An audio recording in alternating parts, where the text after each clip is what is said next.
Power sector से मुतल्लिक report जो कि इस बारे में अनाउंसमेंट की गई है अब कि उसको हमने पब्लिक करना है और उसके ऊपर इंक्वायरी कमीशन भी बनेगा। जब ये इस इंक्वायरी रिपोर्ट के ऊपर वज़ीर-ए-आज़म के कबीना के अरकान को बहुत ज़्यादा तहफ़्फ़ुज़ात हैं हैरान कुन तौर के ऊपर।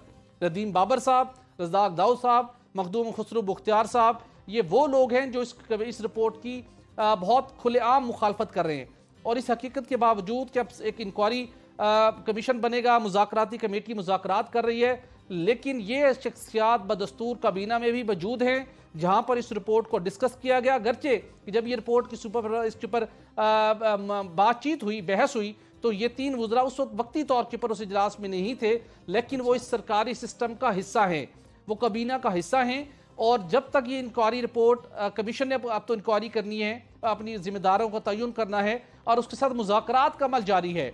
तो ये तीन शख्सियात बदस्तूर काबीना का हिस्सा हैं, इनको तहफ़्फ़ुज़ात हैं और नदीम बाबर साहब अपने तहफ़्फ़ुज़ात से भरपूर तरीके से उन्होंने आगाह किया है उमर अयूब साहब को। आल्दो कि उमर अयूब साहब के भी बहुत करीबी उनके रिश्तेदार हैं जिनके एक बड़े पावर प्लांट के अंदर उनका पावर प्लांट की मलकियत रखते हैं और उन्होंने भी बहुत ज़्यादा एबनॉर्मल प्रॉफिट कमाया है।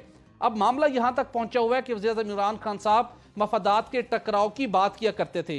उन्होंने एक बहुत अच्छी एक एग्जाम्पल भी सेट करने की वो बात करते थे और उस वक्त हुकूमत के ऊपर वो दबाव डालते थे कि ऐसे लोग जिनसे मुतल्लिक कभी इल्ज़ामात आयद हो जाएं, जिनके कारोबार से मुतल्लिक इन्वेस्टिगेशन एजेंसी तहकीकात कर रही हो, तो वो हुकूमत का हिस्सा उनको नहीं रहना चाहिए।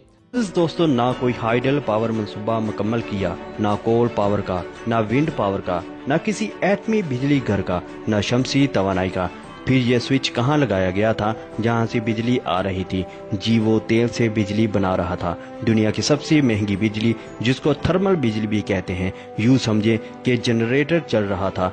ये वो बिजली होती है जिसका खर्चा अमेरिका, इंडिया और चीन जैसे बड़े इक्तिसादी ममालिक भी बर्दाश्त नहीं कर सकते। वो भी अपनी आधी से जायद बिजली कोयले और बकाया पानी से बनाते हैं। अब जरा तवज्जो से वीडियो देखिए। पाकिस्तान में थर्मल पावर प्रोजेक्ट्स या सादा लफ्जों में जनरेटर्स 90 की दहाई में बेनजीर साहिबा ने इंस्टॉल करवाए और पाकिस्तान की तबाही की बुनियाद रखी। इन जनरेटर्स की कुल पैदावारी सलाहियत 21,000 मेगावाट है और ये सारे निजी कंपनियों की मलकियत हैं। इंतहाई महंगे होने की वजह से दीगर हुकूमतों ने इनसे कम ही बिजली बनाई, लेकिन इसके बावजूद 2013 तक पाकिस्तान थर्मल बिजली के ज़मन में 480 अरब रुपए का मकरूज हो चुका था।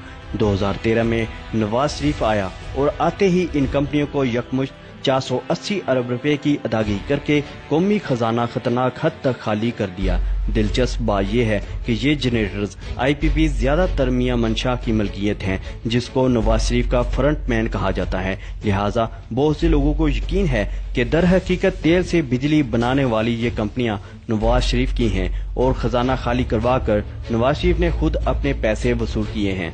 इन पाकिस्तानी IPPs की नुमाया खूबी ये है कि दुनिया भर में जहाँ जहाँ भी थर्मल बिजली बनाई जाती है, ये इन सब से महंगी है, तकरीबन दुगनी कीमत पर बिजली बनाते हैं।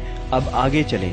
जो 480 अरब रुपए नवाज शरीफ ने IPPs को अदा किए, इनमें कोई भी बड़ा डैम बनाया जा सकता था जो पाकिस्तान को हमेशा के लिए मोहताजी से निजात दिला देता और सबसे बढ़कर पानी की जरूरत भी पूरी करता। 480 अरब रुपए की अदायगी के बाद इनका कर्जा जीरो हो गया, लेकिन इसके बाद नवाज शरीफ ने अपने 5 सालों में पिछली हुकूमतों के बिजली के लिए शुरू करवाए गए तमाम मंसूबे एक एक करके नाकाम बना दिए।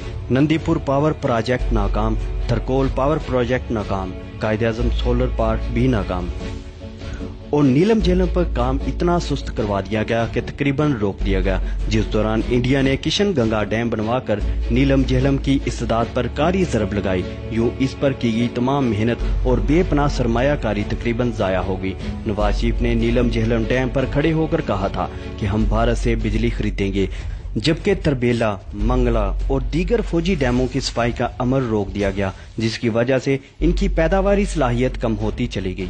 जब बिजली के मुतबादल मंसूबे न रहे तो पाकिस्तान ने थर्मल बिजली ही बनानी थी। तब नवाज शरीफ ने दबाकर इन कंपनियों को बिजली बनाने का सिग्नल दिया और सिर्फ 5 सालों में इन कंपनियों की बदौलत पाकिस्तान 1100 अरब रुपए मकरूज हो गया। जो रकूम इनको अदा की गई हैं वो इनके अलावा हैं। अगर ये कंपनियां अदम अदायगी की वजह से आज बिजली की सप्लाई मुअत्तल कर देती हैं तो पूरा पाकिस्तान यकलख्त अंधेरों में डूब जाएगा, क्योंकि बिजली का कोई मुतबादल बंदोबस्त नहीं किया गया। नवाज शरीफ ने बैक वक्त 2 बड़े फायदे हासिल किए। पहला इन IPPs की मदद से सैकड़ों अरब रुपए इसके गैर मुल्की अकाउंट्स में पहुंच गए और कुछ पहुंचने वाले हैं। दूसरा, अवाम खुश हो गई कि बिजली आ रही है। इनको अंदाजा ही नहीं कि इनके पैरों तले जमीन निकाली जा चुकी है। ये है असल हकीकत जिसको ये खूब जानते हैं। तब ही ये शरीफ खानदान बार बार कह रहा है कि हमने तो बिजली पूरी कर दी थी, कल को अचानक बंद हो गई तो हमें ना कहना। लेकिन क्या आपको अंदाजा है कि चंद घंटे लोड शेडिंग कम करवाने की नवाज शरीफ ने आपसे क्या कीमत वसूल की है? क्योंकि तारों में कुछ बिजली आ रही थी इसलिए अवाम मुतमिन थी और डैम बनाने का मुतालबा नहीं किया, तब डैम नहीं बनाए गए और इंडिया ने बना लिए, जिसके नतीजे में अब पाकिस्तान खुश्क होने जा रहा है। महंगी तरीन बिजली बनाने के लिए रिकॉर्ड सार्ज कर्जे लिए गए, जिसके लिए पाकिस्तान के मोटरवेज, एयरपोर्ट्स और दीगर असासे तक गिरवी रखाए गए। महंगी बिजली ने कारखानों की पैदावारी लागत इतनी बढ़ा दी कि पाकिस्तान की अक्सर सनतें बंद हो गई, जिसके नतीजे में तजारती खसारा रिकॉर्ड सतह पर पहुंच गया। बरामद कम तरीन सतह पर हो गई, बेरोजगारी और महंगाई तबाहकुन सतह पर पहुंच गई।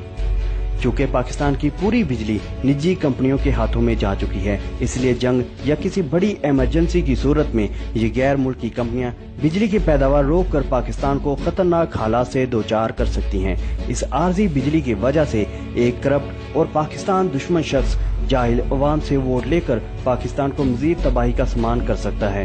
अयूब खान ने बिजली के जो मंसूबे दिए वो इसके जाने के 50 साल बाद भी बिजली पैदा कर रहे हैं। नवाज शरीफ आखिर कहां से पाकिस्तान को बिजली दे रहा था जो इसके जाने के 24 घंटे बाद मुअत्तल होगी? कभी सोचा है? अगर नहीं सोचा तो अब सोच लीजिए। हमें अपना फीडबैक कमेंट सेक्शन में दीजिए और हमारी वीडियो को लाइक कीजिए। हमारी हौसला अफजाई के लिए हमारे चैनल को जरूर सब्सक्राइब कीजिए। मिलते हैं अगली वीडियो के साथ, तब तक अपना और अपने घर वालों का ख्याल रखिएगा। शुक्रिया।